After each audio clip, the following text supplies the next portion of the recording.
Hola, antes de nada decir que os echo un montón de menos y que espero que en poco tiempo os pueda ver. Eso significará que volvemos a la normalidad y yo creo que todos estamos deseando que eso ocurra.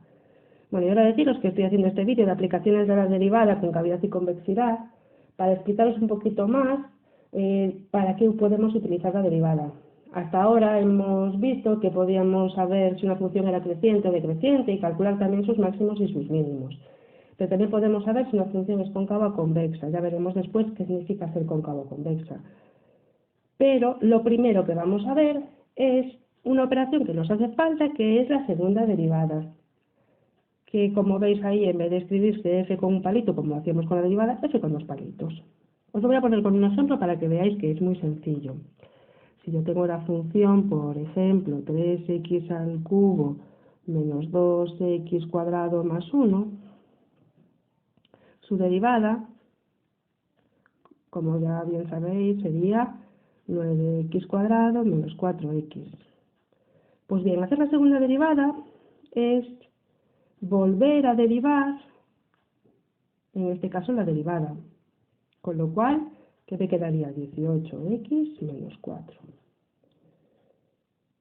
Para estudiar si una función es cóncava o convexa, tenemos que estudiar el signo de la segunda derivada. Como veis ahí en el dibujo, una función es convexa si su gráfica tiene forma de cara sonriente, ¿no? En este caso, la segunda derivada tiene que ser mayor que 0. Y para que una función sea cóncava, la segunda derivada tiene que ser negativa y además parece que su gráfica pues dibuja una cara triste, ¿no? Si utilizamos el ejemplo anterior, ahora ya tenemos calculada la segunda derivada, hacemos como cuando estudiábamos el crecimiento de una función. Igualamos, en este caso, la segunda derivada a 0. 18x menos 4 igual a 0. Bueno, entonces resuelvo y me queda x igual a 4 partido de 18, que podemos simplificar y sería 2/9. Esto sería el punto en el que la función puede cambiar de cóncava a convexa. A ese punto en el que la función cambia de cóncava a convexa o al revés, se le llama punto de inflexión. Vamos a ver si esto ocurre aquí. Si cogemos un valor anterior a 2/9, por ejemplo el 0, y sustituimos en la segunda derivada, vemos que nos queda 18 por 0, 0, menos 4, es decir, negativa. Entonces, antes de 2/9, la segunda derivada es negativa. Después de 2/9 podríamos coger, por ejemplo, el número 1 y sustituimos en la segunda derivada, nos queda 18 por 18 menos 4, 14. Entonces la segunda derivada es positiva. Es decir, que f sería cóncava en el intervalo menos infinito, 2/9. Y sería convexa en el intervalo 2/9 infinito. Además, sabemos que habría un punto de inflexión en x igual a 2/9, ¿no?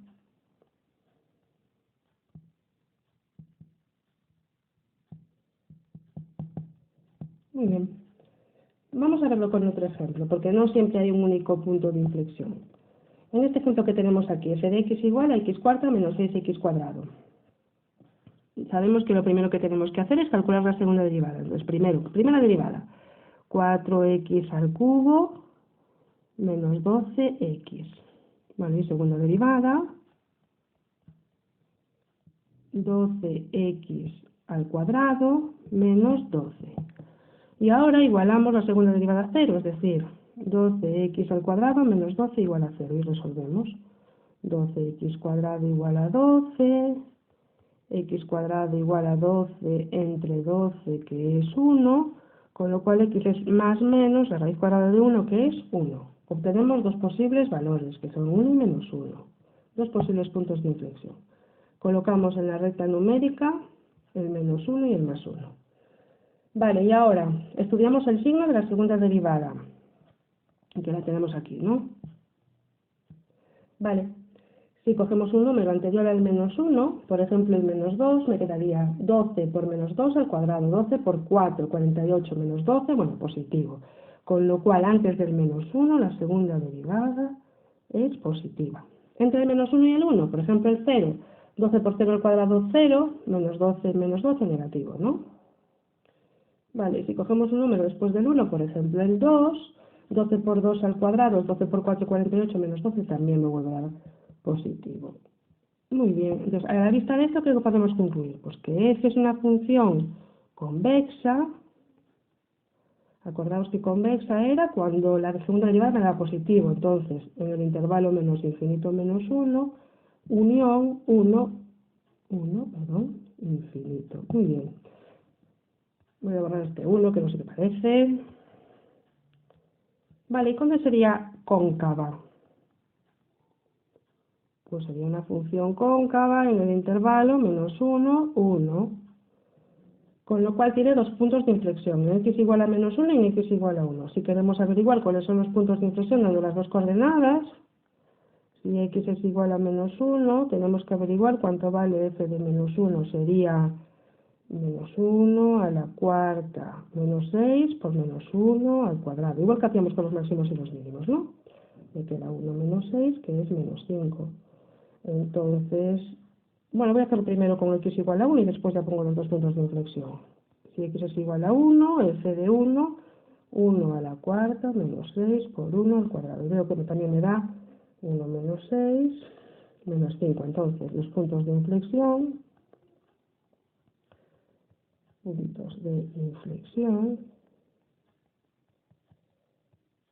sería el menos 1 menos 5 y el 1 menos 5. Muy bien.